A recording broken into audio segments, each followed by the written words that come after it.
Bienvenidos, esto es Fuera de la Caja. Yo soy Macario Esquetino y le agradezco que me escuche en esta nueva emisión de Largo Aliento, en la que espero poder conjuntar buena parte de lo que hemos platicado para tratar de entender mejor qué es lo que puede ocurrir en el futuro próximo y qué opciones realmente tenemos. Hemos platicado que somos animales sociales, como todos nuestros parientes cercanos, los primates. Formamos pequeños grupos en los cuales nos sentimos a gusto, podemos vivir tranquilos con ellos, pero estos grupos no pueden exceder de un número muy limitado de personas. Estudios más recientes hablan de que tenemos una especie de sociedad multinivel, un grupo muy pequeñito, 5 personas, que es nuestra familia nuclear, que se puede extender, una familia extendida de 15 personas, y una comunidad básica, primaria, del triple de eso, 50 personas.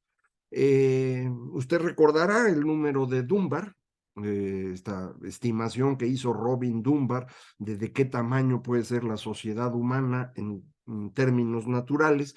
Eh, Hablaba de 150 personas, el equivalente a 3 grupos de comunidades primarias. Todo indica que así vivíamos hace 40.000 años en sociedades contemporáneas que viven muy alejadas del mundo moderno, que no podemos decir que es exactamente la forma como se vivió antes, pero puede aproximarla. Efectivamente se encuentran estos grupos de 50 a 60 adultos que normalmente mantienen relación cercana con otros 2 grupos similares. Y esta es, digamos, la comunidad máxima que podríamos hacer de forma natural. Más allá de eso, tenemos el problema de no poder recordar nuestra historia común con las personas y por lo tanto no podemos saber si una persona que se acerca a nosotros es o no confiable, en el sentido de si va a cooperar con nosotros o si va a aprovechar lo que nosotros hacemos en su propio beneficio. Esa es la cuestión elemental para poder vivir en sociedad. ¿Vamos a tener cooperación o vamos a tener abuso? Si nosotros queremos vivir en sociedades más grandes, necesitamos resolver ese problema y no lo podemos hacer de forma natural. Nuestra cabeza no da para eso.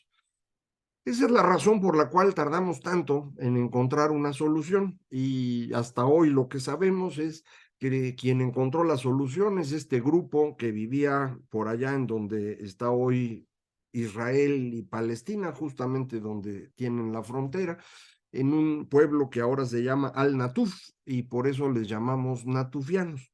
Estas personas hace 15.000 años conectaron 2 ideas, la idea chamánica de la existencia de una dimensión distinta en donde se puede hablar con los animales, que era algo determinante para poder sobrevivir en esa época.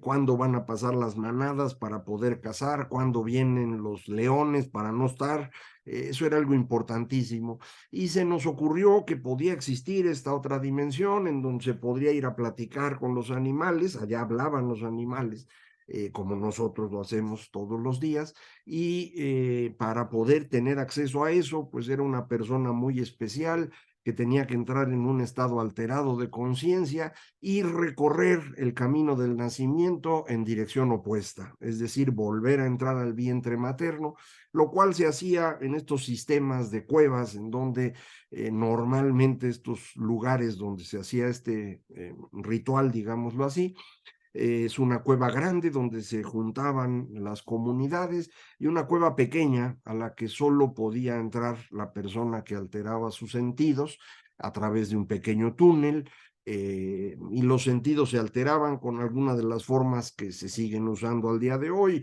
el uso de humo, de técnicas de respiración, el consumo de hongos, etcétera. Y esto es lo que hacíamos, esta era la forma que más o menos imaginamos que pudo existir en la época en la cual los seres humanos empezaron a moverse desde el espacio donde habían transitado desde África hacia la zona de Europa y hacia la zona del sur de Asia. En ambos casos encontramos el mismo tipo de cavernas con las pinturas que usted conoce, más o menos mismas fechas, 40, 50 mil años hace. Más o menos en esa época empieza a aparecer algo de arte móvil, como le llaman. El leoncito que tengo aquí atrás es la figura más antigua que tenemos, de hace 40 mil años, que eh, la, se pudo rehacer a partir de pedacitos encontrados en la zona que se encuentra hoy entre Austria y República Checa, en Brno específicamente. Esta creencia que aparentemente teníamos en aquel entonces, los natufianos la combinan con un instrumento que se utilizaba en aquella época para marcar el terreno, que eran los cráneos de los antepasados.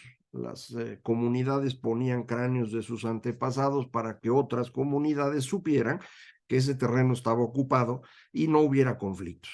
Los natufianos combinan las dos cosas y proponen la idea, suponemos, porque no dejaron nada escrito, no escribían todavía, dejaron la idea, ofrecen la idea de que el antepasado, una vez que muere, pasa a esa dimensión donde están los animalitos que hablan y desde ahí puede ayudar a la comunidad, de manera que todos los descendientes de ese antepasado, sean descendientes naturales o figurados, son personas confiables. Y esto amplía nuestro número máximo de 150, supongo yo, en la misma secuencia previa al triple, 500 personas. Y más o menos eso encontramos en las comunidades natufianas de hace 15,000 años. Establecimientos de más o menos 500 personas que se mantenían en el tiempo viviendo juntos. Y esto es una cosa extraordinaria contra lo anterior. Esto ocurre, le digo, hace 15,000 años. Poco después de eso viene un último golpe de frío que se conoce como el Junker Dryas, por una florecita que permitió fechar ese momento.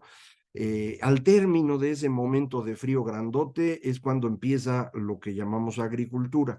Yo tengo la impresión que la agricultura la intentamos hacer varias veces. La que registramos es la que funcionó, pero debe haber otras anteriores. No pudieron tener éxito porque la agricultura tiene un detalle, permite producir mucha comida y entonces hay excedentes. Y si no ha uno encontrado una forma de administrar los excedentes, lo que va uno a encontrar es conflicto. Para poder administrar esos excedentes, entonces es necesario que se pueda tener un grupo más grande.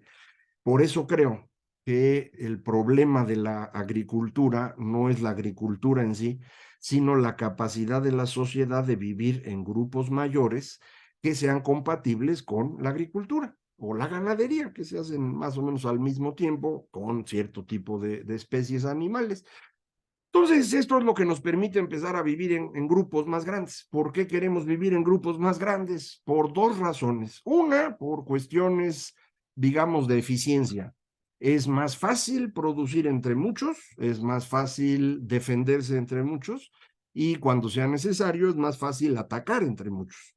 Y si yo estoy produciendo excedentes que están ahí, un montón de grano o varios marranitos, pues va a haber gente que se los va a querer llevar. Entonces necesito defenderlos, entonces necesito un grupo más grande.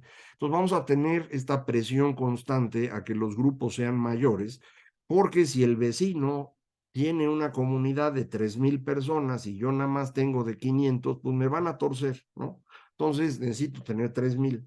Entonces vamos a tener esta presión por ir creciendo, presión técnica. Pero hay una segunda razón que ya sabe usted, a mí me parece más importante porque es la cuestión comunicacional.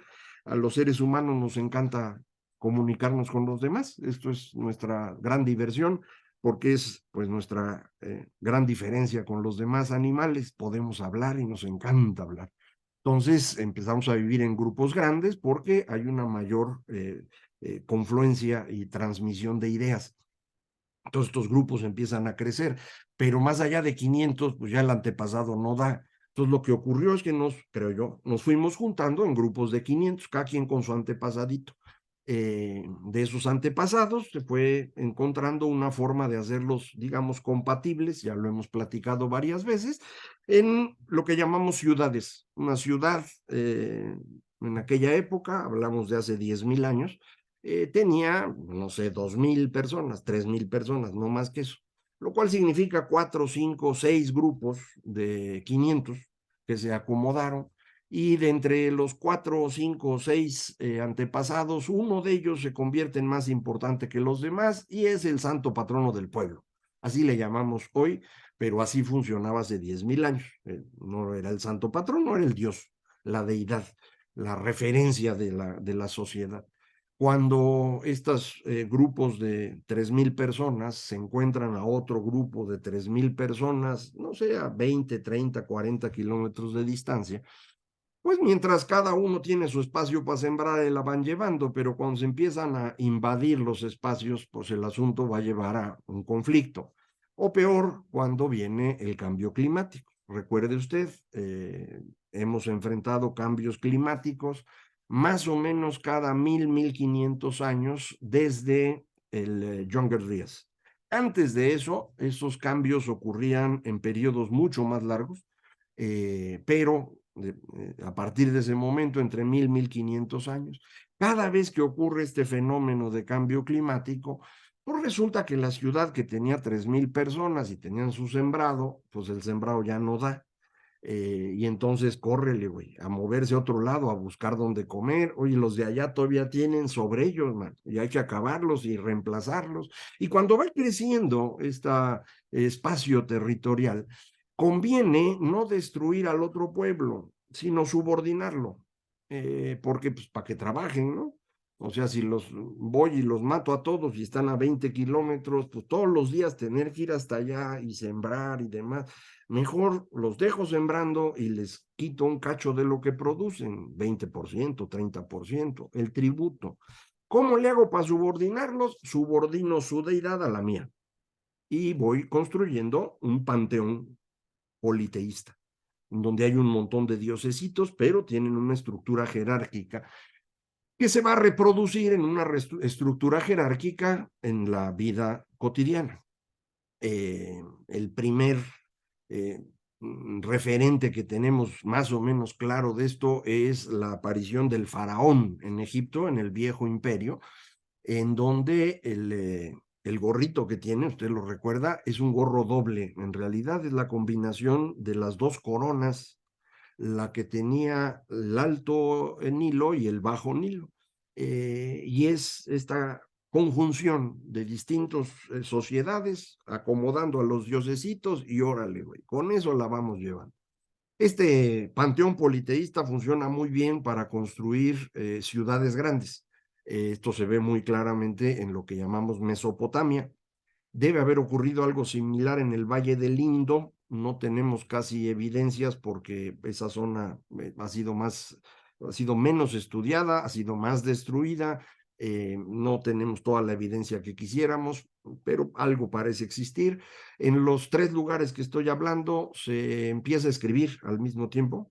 Yo sigo pensando que el origen de la escritura es sumerio, que lo ven los otros 2 grupos, el de Egipto y el del Valle del Indo, y copian la idea, pero no los dibujitos, ellos inventan los suyos propios.